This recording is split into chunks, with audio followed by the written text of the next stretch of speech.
最近網上流傳好多所謂喺火星上邊拍嘅3I Atlas 彗星嘅相，又話咩外星人嘅太空船啊，乜乜柒柒咁樣。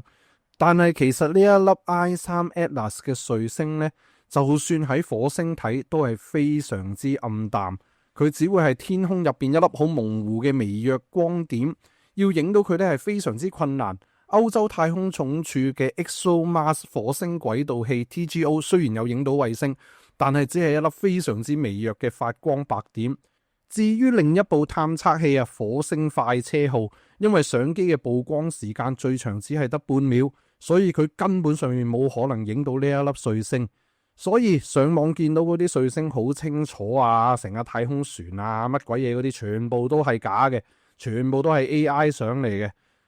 甚至乎有啲人居然係攞火星其中一粒衛星火衛1 Phobos 嘅相嚟到扮呢粒彗星。一嚟曝光嘅時間受到限制，二嚟即使係靠搭相搭出嚟因為彗星同埋火星長期都喺度喐緊，所以影出嚟你只會見到一條唔知乜鬼嘢嘅線，點可能會見到係一架太空船咁樣呢？